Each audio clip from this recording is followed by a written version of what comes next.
d'être engagé. Bien, donc on va continuer, on va reprendre des thématiques sur les matériaux biosourcés, et en particulier sur la laine de chanvre, dans le cadre de la présentation de Lily Debord. Donc, Lily Debord est ingénieure de recherche, au sein du LGCGM à Rennes, et elle travaille en partenariat avec la CAVAC sur un projet portant sur le- les modifications des fibres de chanvre, en but d'améliorer les performances du produit en tenant compte de l'intégration d'un traitement antifongique et d'un traitement qui donne une meilleure réaction au feu de ce type de produit. Donc, Lily Debord a une formation de chimie des procédés. Elle a travaillé chez Saint-Gobain dans un premier temps, puis dans un deuxième temps chez Saint-Astier. Et elle nous a rejoints il y a pratiquement 2 ans maintenant pour travailler sur cette thématique fibre. Lily, je vais te céder la parole. Tu vas nous présenter aujourd'hui un peu plus l'état d'avancement du projet InnoFib. Bonjour à tous. Alors, je vais vous partager l'écran.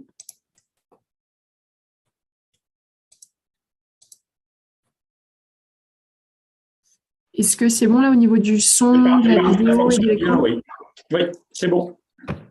Ok. Donc, bonjour à tous. Comme l'a dit Christophe, je viens de l'Université de Rennes et je vais vous présenter le projet InnoFib et plus particulièrement le LOCAT, c'est-à-dire la démonstration, la collection et l'analyse des données. Alors, je vais commencer par replacer le contexte de cette étude. Ensuite, on va parler un peu de méthodologie. Je vais vous montrer quelques résultats et une conclusion. Donc, contexte de l'étude, je passe sur tout ce qui est l'intérêt de mettre du biosourcé dans les matériaux du bâtiment. Je vais vous parler aujourd'hui du chanvre et du chanvre qui vient de Vendée, qui est produit par Cavac Biomatériaux. Donc, un des intérêts du chanvre, c'est que toute la plante peut être utilisée, que ce soit la fibre, la chènevotte ou la graine.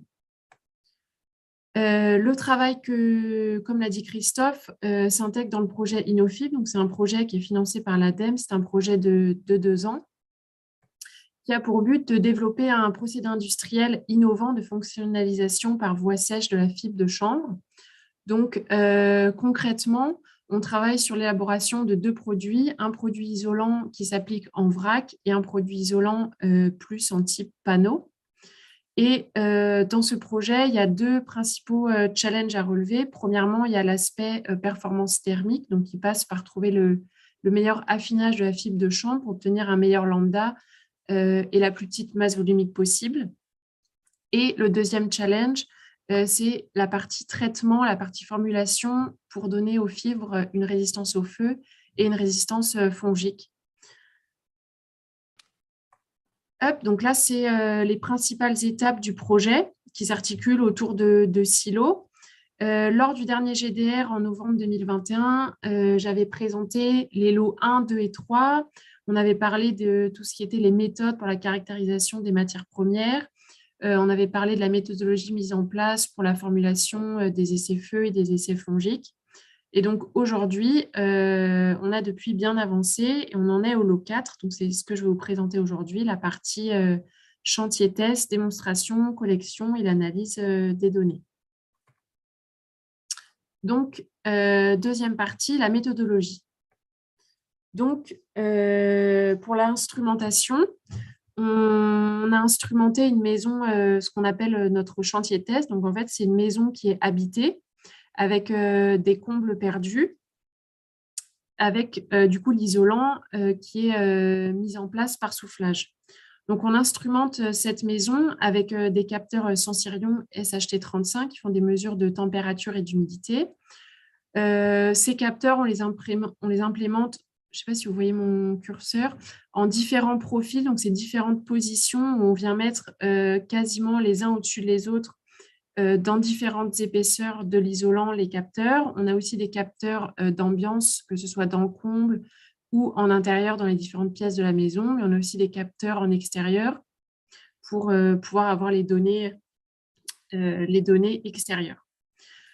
On relie toutes ces sondes à des boîtiers d'acquisition. Nous, on a choisi les DACbox V1 qui sont reliés via des boîtiers switch à un ordinateur et on fait la collection de toutes ces données en temps réel depuis Rennes.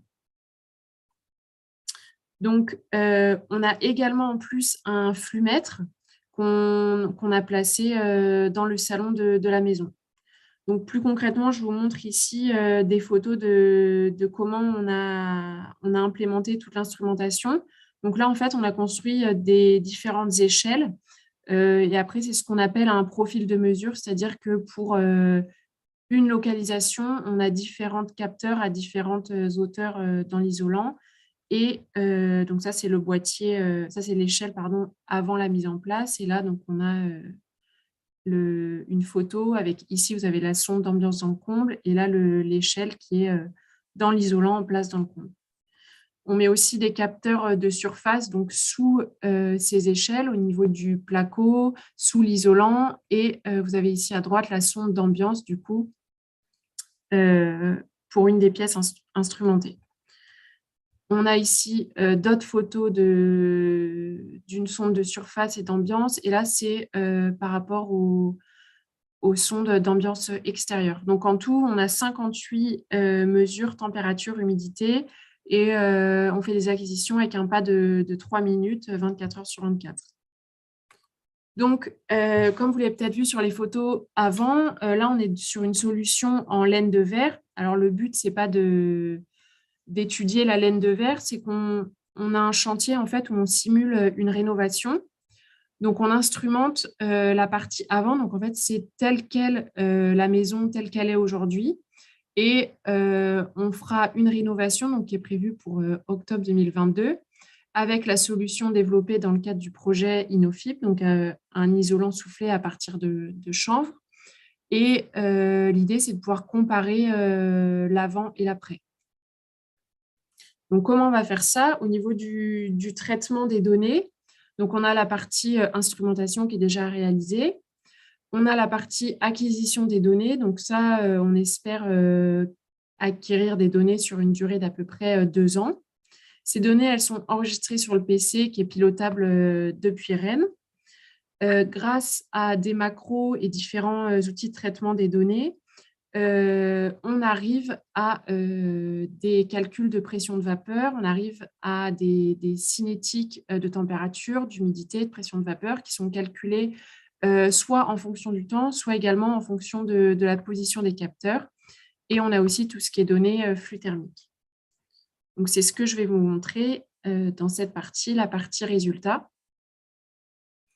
Donc, au niveau des cinétiques de température, d'humidité et de pression de vapeur calculée, on peut avoir en fonction des différents profils. Donc, on a un profil dans le salon, un profil dans la cuisine et un profil dans une chambre.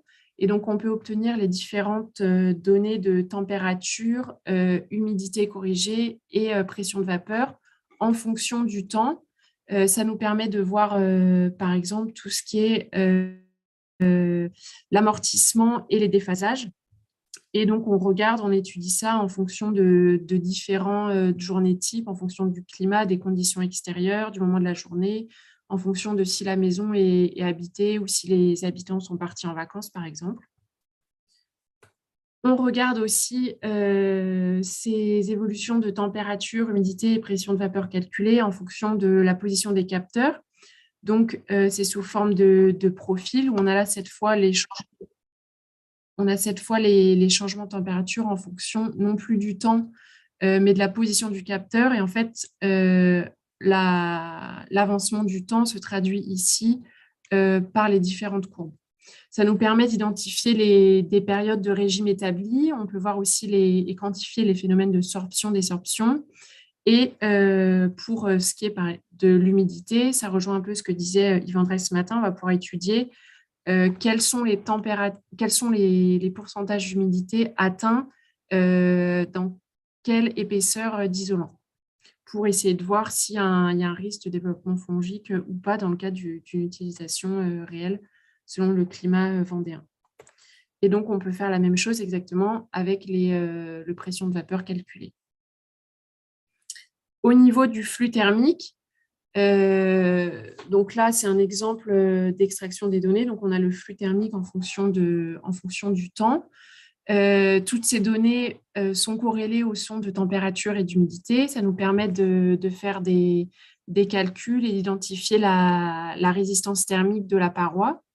Ça nous permet également de faire des estimations au niveau de tout ce qui est transfert de la conductivité de l'isolant et les coefficients d'échange variétaux. Donc, maintenant, qu'est-ce qui nous reste à faire? On a donc le changement de l'isolant, cette étape où on va retirer la laine de verre et appliquer notre solution InnoFib qui est prévue pour mi-octobre. Ça va nous permettre, toujours en collectant selon la méthodologie que je vous ai présentée, de comparer les propriétés du champ vis-à-vis de la laine de verre qui était en place avant.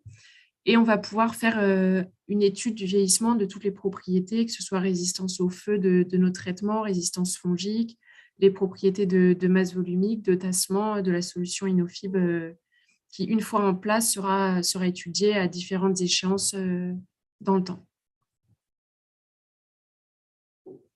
Je vous remercie pour votre attention. Si vous avez des questions, on sera ravis d'y répondre avec l'équipe de Rennes.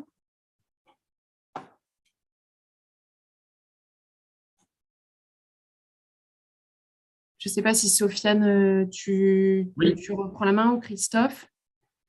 Normalement, c'était Christophe, mais… excuse-moi, donc j'attendais que tu causes. C'est parce que je cause trop, c'est pour ça, on a trop l'habitude. Bien, donc j'ai pas rebalayé tout le chat, mais j'ai pas vu de nouvelles questions sur le chat. Mais moi, j'en ai une déjà. Vas-y, je t'en prie. Voilà. Lily, s'il te plaît, si tu peux remettre les courbes d'humidité en particulier. Ça devait être en diapo, je ne sais plus, j'ai pas noté. Voilà. Ça devait être la diapo 14. Voilà, la diapo 14 en particulier. Oui, mais en humidité corrigée. Ouais. Tac, voilà. Je vois pas mal dans les combles de 90-100%, même au-delà de 81%.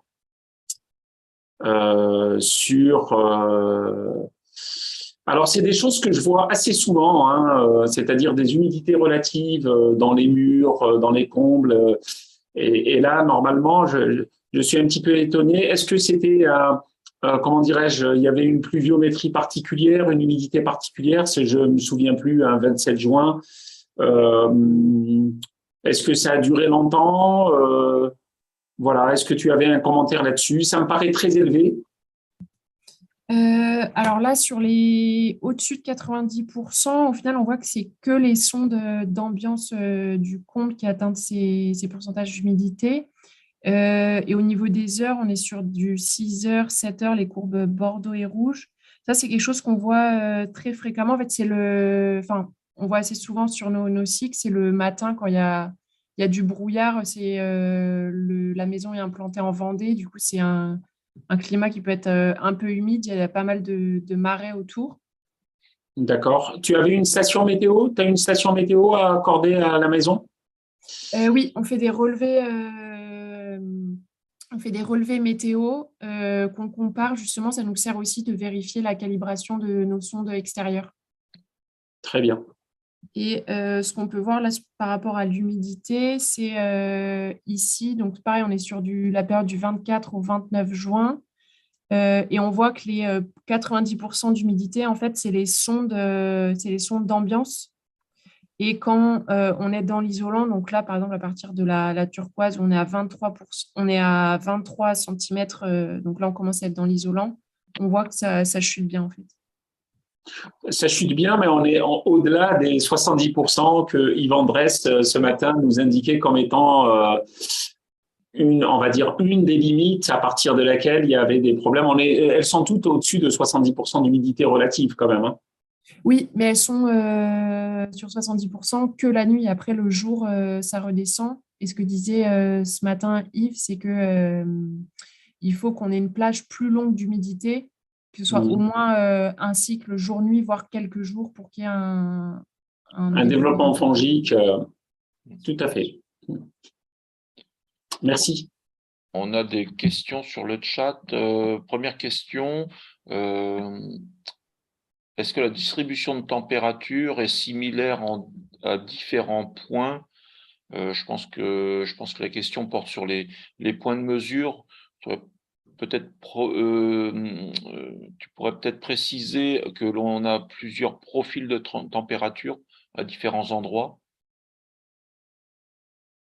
Oui, on a instrumenté 3 pièces dans la maison pour essayer d'avoir des conditions un peu différentes. Notamment, on a instrumenté une pièce qui est la cuisine, une pièce c'est le salon et une pièce c'est la chambre. Et en effet, on voit des différences, que ce soit en température, humidité, en fonction de l'utilisation de ces pièces, et aussi en fonction de l'utilisation de ce qu'est le chauffage ou la clim. Ces pièces ne sont pas régulées de la même façon, notamment la chambre vis-à-vis du salon et de la cuisine. Et la deuxième question porte sur les traitements.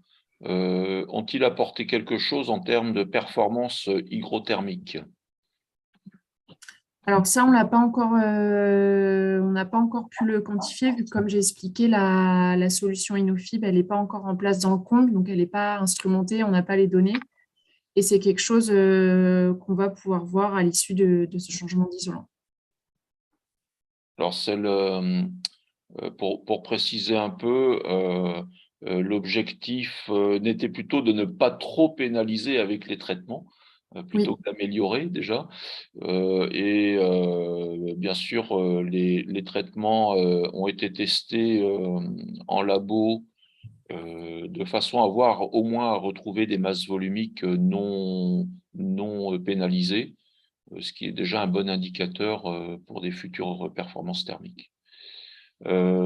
Quel produit inifugent, ça va vite là, je vais remonter un petit peu. Donc, quel produit inifugent est utilisé pour traiter les fibres? Donc là, ça revient un peu sur les travaux antérieurs, Lydie.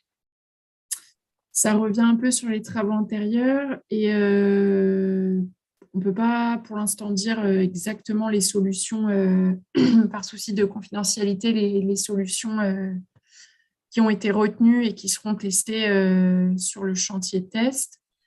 Après, ce qu'on peut dire, c'est que dans le cahier des charges des traitements, c'était de trouver des solutions qui soient moins pénalisantes d'un point de vue sanitaire ou environnemental que les solutions commerciales aujourd'hui, c'est-à-dire principalement à partir de sel de bore ou de sulfate d'ammonium. Et tu peux peut-être aussi préciser que pour la partie traitement au feu, donc le traitement au feu, tu viens de le préciser, pardon, traitement fongique, tu as eu un gros programme expérimental sur les huiles essentielles. C'est ça. Ça, c'est ce qu'on présentera au congrès Nomade en novembre. On a travaillé avec Yves André sur l'élaboration d'une méthode d'essai simplifiée qu'on a pu mettre en place avec un partenariat Rennes-Nantes. Et on a testé des solutions alternatives, notamment à base d'extraits végétaux, d'huiles essentielles ou de minéraux. Alors, une question sur les profils de température et d'hygrométrie. Est-ce qu'on peut, à partir de ces profils, conclure si le matériau contribue au confort hygrothermique ou non? Alors, tu peux peut-être le commenter avec les courbes. Alors oui, on pourra voir normalement une différence de comportement au niveau de la réponse du matériau, notamment sur ces courbes-là, entre quand on comparera la solution Innofib et la laine de verre, les courbes de sorption, désorption devraient être considérablement différentes. Et tu peux mettre la pression de vapeur peut-être. Ouais. Et donc, on constate sur les courbes que les flux peuvent être dirigés vers l'intérieur ou vers l'extérieur au sein de l'isolant. ce qui montre bien qu'en présence d'un biosourcé qui a des capacités de sorption plus importantes, on devrait avoir des stockages, Et Et donc, la je voulais sûr. quantité, et la quantité stockée devrait varier. Alors, quel type de traitement on en a parlé? Avez-vous aussi un bâtiment test pour mesurer l'isolant chanvre sans traitement? Non, malheureusement, on n'instrumente qu'un seul chantier pour le projet Innofib. C'est déjà beaucoup de travail de faire un chantier. Et malheureusement, on n'a pas les moyens d'en faire plusieurs. Après, il y aura différentes parties. On va essayer d'optimiser au maximum ce chantier on a la chance en plus que ce soit un bâtiment habité. Donc, on est vraiment dans des conditions réelles d'utilisation.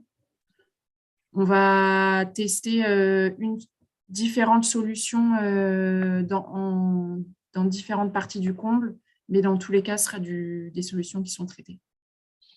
Pour répondre à la dernière question qui vient d'être posée, quel constat faites-vous au niveau des ponts thermiques? Alors, volontairement, les points de mesure n'ont pas été implantés dans les zones de ponts thermiques, mais plutôt dans le centre des surfaces de pièces où le flux est relativement normal, stabilisé. Donc, il y a une autre question, je vais apporter la précision directement. En effet, le bâtiment qui est testé actuellement est isolé en fibre de verre, mais il va être testé dans les mêmes conditions avec du chanvre. Et donc, pour l'instant, les courbes qu'on vous a présentées ici ne sont que celles de bâtiments existants. On retrouvera Lily un peu prochainement en 2023 pour le comparatif et puis l'évaluation de tout ce que l'on aura appris à partir de ces données. Voilà, je crois qu'on a fait le tour des questions.